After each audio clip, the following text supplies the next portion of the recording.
महाराष्ट्र और यूपी उपचुनाव में योगी का बटेंगे तो कटेंगे बयान गेम चेंजर साबित हुआ। अब योगी अपने इस बयान को हथियार बनाकर 2027 के मिशन में जुट गए हैं।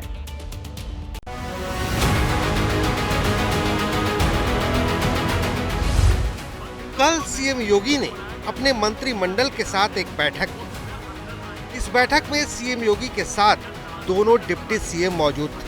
इस बैठक में योगी ने बटेंगे तो कटेंगे का मूल मंत्र समझाया और सरकार और संगठन से एकजुट होकर मिशन 2027 के लिए जुट जाने को कहा। जब हम सब टीम भावना के साथ एकजुट होकर के कार्य करते हैं तो असंभव भी हमारे लिए संभव हो जाता है।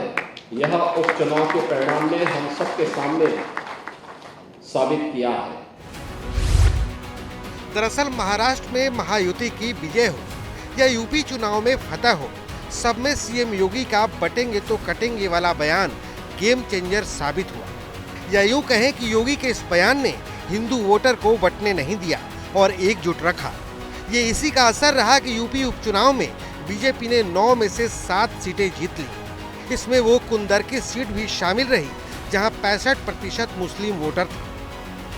कुंदर की ने दिखा दिया है कि वास्तव में जो लोग कल तक हमें जाति के नाम पे बांटते थे और तमाम बात के आधार पर बांटते थे, उनको मालूम होगा कि उनका जो तीर था उल्टा उन्हीं के लिए साबित हो गया है। 65% जहां पर मुस्लिम मतदाता हो और वहां पर भी भारतीय जनता पार्टी का कमल खिल जाए तो यह साफ साफ संदेश है, सपा चुक गई है, सपा खत्म हो गई है। मैं कहूं कि ऐसा होल बन गया है इतना बड़ा कि जो भी उसमें बैठा है उसको डूबना ही डूबना।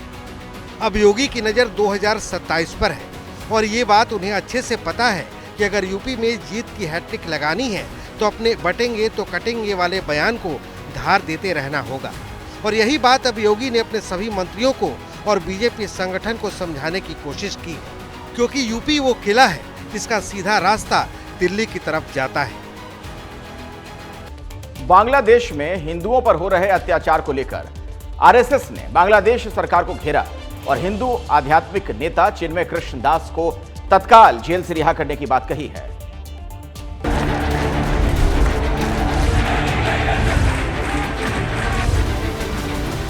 बांग्लादेश में हिंदुओं पर बढ़ते हमलों को लेकर राष्ट्रीय स्वयंसेवक संघ ने सवाल खड़े किए हैं। आरएसएस ने बांग्लादेश की अंतरिम सरकार से दो टूक कहा कि हिंदुओं पर अत्याचार बंद हो। आरएसएस के सर कार्यवाह दत्तात्रेय होसबोले के बयान की बड़ी बातें आपको बताते हैं। हिंदुओं पर अत्याचार तुरंत बंद हो, चिन्मय कृष्ण दास की रिहाई जल्द हो। बांग्लादेश सरकार मूकदर्शक बनी है। भारत सरकार हिंदुओं की सुरक्षा के लिए प्रयास जारी रखे। हिंदुओं के साथ अमानवीय अत्याचार चिंताजनक है। बता दें कि बांग्लादेश में 5 अगस्त को शेख हसीना के नेतृत्व वाली सरकार का पतन हुआ। तब से कट्टरपंथी हिंदू अल्पसंख्यकों और उनके धार्मिक व्यापारिक प्रतिष्ठानों को निशाना बनाया जा रहा है। चिन्मय कृष्ण दास हिंदुओं पर हो रहे अत्याचार के खिलाफ लगातार आवाज उठा रहे थे। बांग्लादेश पुलिस ने 25 नवंबर को देशद्रोह के आरोप में चिन्मय प्रभु को चटगांव से गिरफ्तार किया और स्थानीय अदालत ने उन्हें जमानत देने से इनकार कर दिया था।